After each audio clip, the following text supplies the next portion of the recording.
Right, here's starting the money show off with something very interesting. There's been a trend that millennials have been driving the NPA wave. How true is that? Well, Soumya is standing by. There have been concerns raised about the financial behavior of millennials as well amid the economic slowdown. Let's know what is the India Delinquency Report 2019 saying. Soumya has the key highlights. Soumya. Well, Karunya, just like you rightly said, that amid the current economic slowdowns, we have a survey which is telling us what are the primary reasons for the higher delinquencies. Well, 36% of the people who participated in this in the survey said that the primary reason was the delayed salaries. Now, followed by this, 29% of them feel that this was because of the business downturns. Well, the other reasons listed for the higher delinquencies were medical emergencies, job loss, and being out of the country. Well, apart from this, another trend that's actually taking that's actually evident from the survey is that about 54% of the defaulters were late payers and non-NPAs, while the remaining 46% were past that 90-day period mark and were in the NPA category. Now, another interesting fact that comes out from this survey is that 82% of the people that were borrowers were male, while only 18% were females who defaulted on their loans. So, this data definitely gives us some interesting insights as to what are the reasons that are causing these delinquencies and who are the people responsible and what's it stemming from. Soumya, thanks for getting us the main crux of that report. Lovaii Navlakhi is with us. He's the MD and CEO of International Money Matters.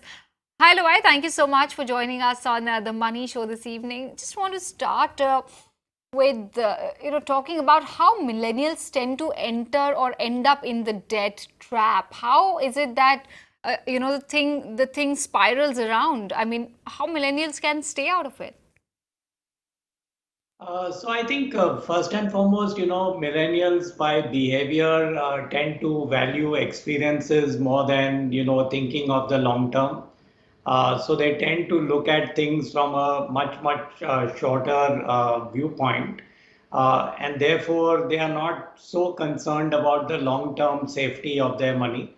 So that's the first thing. And as a result of that, if they find something that they really feel that they will be missing out if they don't do it, then they don't worry about begging, borrowing, or stealing to make sure that they have the money to incur the expense. I think the first issue that millennials are encouraged as soon as they start working by the banks is by giving them attractive credit cards and some great deals on the credit cards. And as a result of that, they tend to spend money that they have not yet earned, and they think that next month they will probably be able to pay it back. They can't because they have some more expenses. And as a result, they get into a spiral on the credit card. So I think first and foremost, very important for me to tell them that if they are sort of using credit cards, just make sure that they don't get into this habit of only paying the minimum amount and then taking borrowing or credit for the other amounts, because that rate of interest is extremely high. They look at it as a flat rate of 2.5% plus charges, etc. And in some cases, we have seen it's as high as 35 to 40% and higher interest that they pay. The other thing as a habit is obviously to make sure that they set some budgets for themselves. One of the good things that they could do is to decide not to use a credit card but to use a debit card. And then they will only spend money that they have in the bank. They can't sort of swipe and do more. If they see some nice gadget or something on a weekend, they should be able to discipline themselves in saying that, okay, if I really want it, I'm going to save for this and come back 2 weeks or 3 weeks later. So if they can do some of these things, I think they will be able to avoid getting into a debt trap, and also then ensuring that somewhere the discipline ensures that they don't go overboard in spending.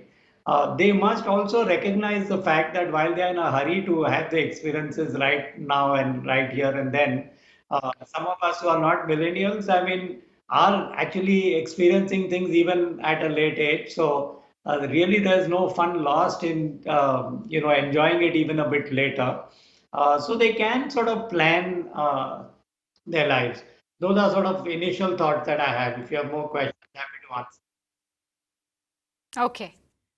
All right. Well, I was just going through the India Delinquency Report 2019 as well. My colleague Soumya had just done a special link as well. Want to understand what, according to you, are the key reasons for loan defaults if you look at the trend in the recent past?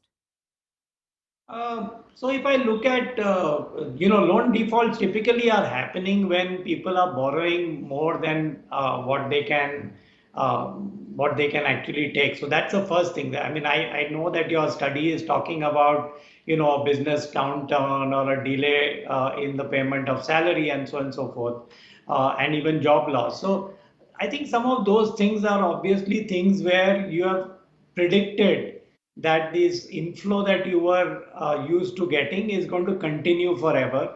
But we know that in this day and age, if you're not ensured that you keep up to your skill sets, you've not maintained the ability to deliver on the work that you are supposed to deliver, even the employers behave like millennials and say, okay, we are impatient, this is not working, let's move on and find somebody else. So I think it's very, very critical for millennials to ensure that the amounts that they are taking by way of loan and the total number of loans that they are taking. I think the issue of taking one loan to fund another loan and sort of spiraling on that as well. I think those are typical issues that result in this default. Okay, okay, that helps. But what steps should youngsters or people of any age, for that matter, should be taking in order to reduce their debt and manage it very carefully and efficiently?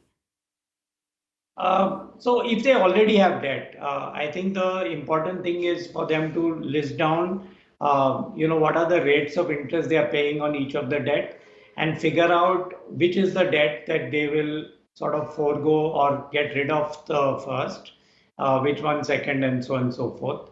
Second, find small ways and means of accumulating funds, which could mean that they have to delay some of their desires and say instead of doing something this month, I will do it, a month or 2 months or 3 months later.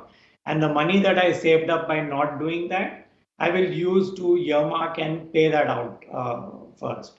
So if they already have debt, I think that's really what they need to do. And then find ways and means by which their time is sort of more productive.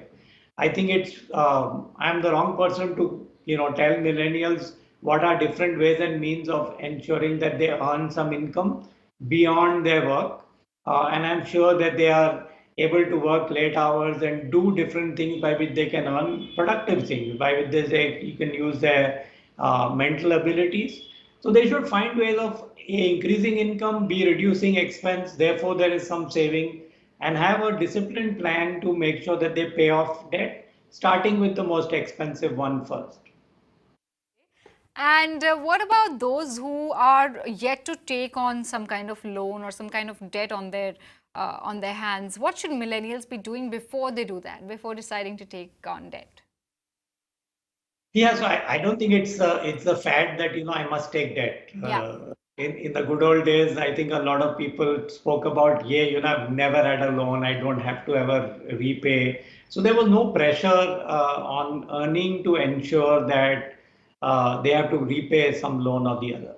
So I think the important thing is that they should take debt only for cases where they genuinely have a requirement, which is basically a temporary cash flow management issue.